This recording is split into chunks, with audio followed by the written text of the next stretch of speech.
Adani defence जो है वो साउथ एशिया की सबसे बड़ी एमुनेशन कॉम्प्लेक्स बनाने जा रहा है, जिसे वो कहते हैं ना कि फुल स्पेक्ट्रम ऑफ एमुनेशन उसमें मैन्युफैक्चर होगा, जो कि हज़ारों जॉब्स, मोर देन 4,000 जो है वो जॉब्स क्रिएट करेगा।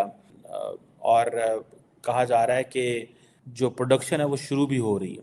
उन्होंने तो ओपनली कह दिया है कि हम पाकिस्तान को नहीं छोड़ेंगे, यहाँ तक कि हम बलूचिस्तान के अंदर सेसेशन करवाएंगे और आज़ाद कश्मीर जो हमारा है उसको भी हम वापस हिंदुस्तान में हज़ब कर लेंगे। ये उनका ओपन स्टेटमेंट है।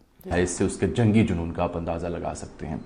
यही नहीं बल्कि भारत ने नए असले की खरीदारी के लिए सालाना लगभग 18 से 19 बिलियन डॉलर भारत इन्वेस्ट करता है, जो कि पाकिस्तान के बजट का तकरीबन 2 गुना है। इससे आप अंदाज़ा करें कि कैसे हम इसका सामना कर रहे हैं। इसके पीछे का उद्देश्य भारत को सुरक्षा के क्षेत्र में न केवल आत्मनिर्भरता, बल्कि इसके माध्यम से हम न केवल अपनी स्वयं की आवश्यकताओं की पूर्ति कर सकें, बल्कि इस क्षेत्र में जो दुनिया की आवश्यकता है उन आवश्यकताओं की पूर्ति करने में भी भारत अपना योगदान दे सके।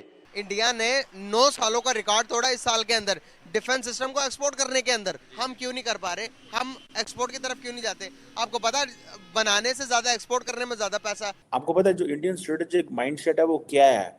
वो कहते हैं जी 2 फ्रंट वॉर है, पाकिस्तान और चाइना। तो ये एक ऐसी दौड़ शुरू कर रहा है खित्ते में। हम तो अपना बजट इजाफा नहीं कर रहे हैं, हमारी फौज तो बिल्कुल जो भी उसका बजट है, जैसे भी उसके हालात हैं, पाकिस्तान की हिफाजत करने के लिए तैयार है। और दूसरी तरफ हम ये देख रहे हैं, तो इसको कहीं ना कहीं तो मैच करना पड़ेगा। तो पाकिस्तान तो अवॉइड करना चाहता है, क्योंकि हमने जंगें की हैं, हमने किया तो कुछ नहीं। और इसलिए तो इंडिया आज तरक्की कर रहा है कि इंडिया ने जंगें नहीं की। हमने जंगें की हैं, असि फिर आज जंगें ही बर्दाश्त कर रहे हैं।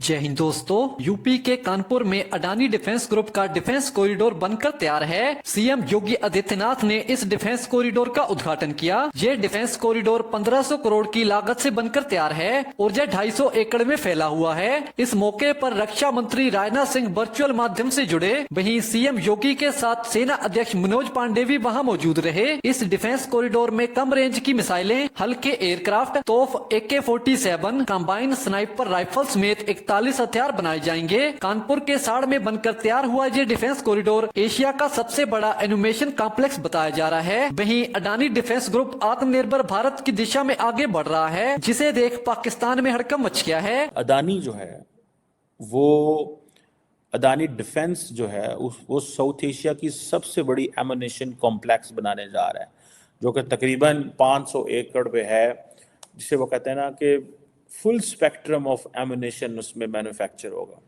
कहा जाता है 3,000 करोड़ रुपए, यानी कि पाकिस्तानी को 9,000 करोड़ 8,000 करोड़ पाकिस्तानी के करीब ये पैसा है, जो कि हज़ारों जॉब्स, मोर देन 4,000 जो है वो जॉब्स क्रिएट करेगा।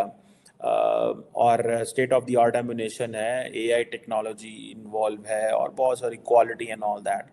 और कहा जा रहा है कि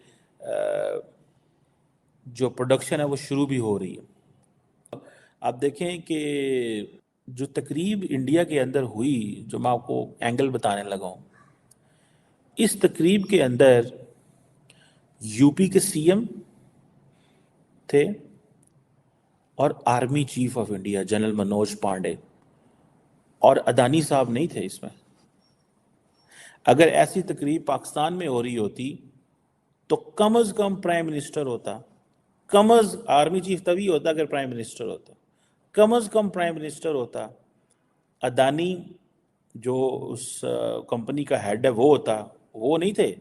उन्होंने किसी और को अपनी जो है वो तरफ से भेजा हुआ था, अपनी कंपनी की तरफ से किसी को भेजा हुआ था जो हेड कर रहे थे।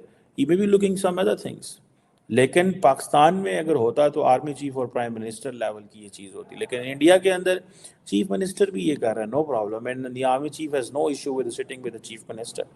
ठीक है जी। सो मनोज पांडे साहब जो हैं वो कहते हैं, वो भी वहाँ पे मौजूद थे, वो कहते हैं we are going for a self reliance. This is what India is saying कि हम self reliance in ammunition, because उनको पता है कि आपको पता है जो इंडियन स्ट्रेटेजिक माइंडसेट है वो क्या है? वो कहते हैं जी 2 फ्रंट वॉर है, 2.55 फ्रंट कहता है, लेकिन मैं वो 2.5 को नहीं मानता। उसकी वजह ये नहीं मानता कि वो परमानेंट नहीं है इंडिया के लिए।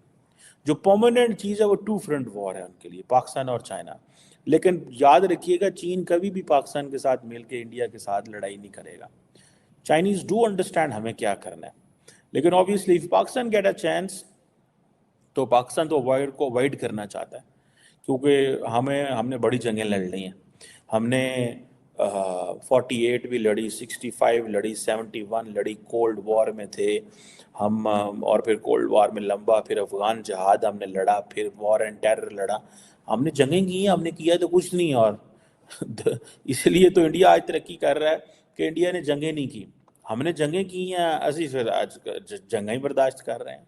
देन हम इस पोजीशन में हैं कि हम वो जिसे कहते हैं ना कि एक डेलिकेट पोजीशन में है। इसलिए आजकल हमें 24वां IMF प्रोग्राम चाहिए, बिकॉज हमने सिर्फ जंगें की हैं, और इसलिए हम सिक्योरिटी स्टेट में है, सारा कुछ है।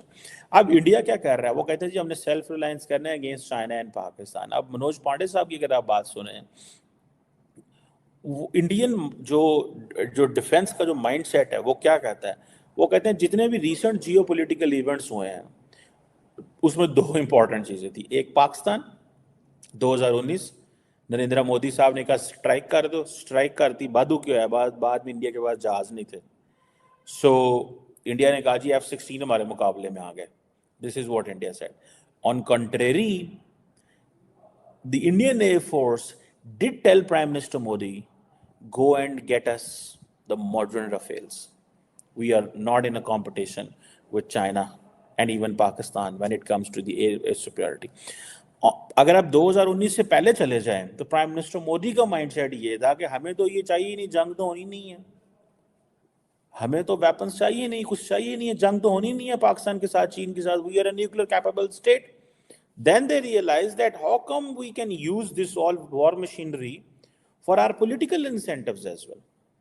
ठीक है, prime minister Modi and then the entire जो है क्या नाम है private sector came to rescue, and that is an excellent move by prime minister Modi.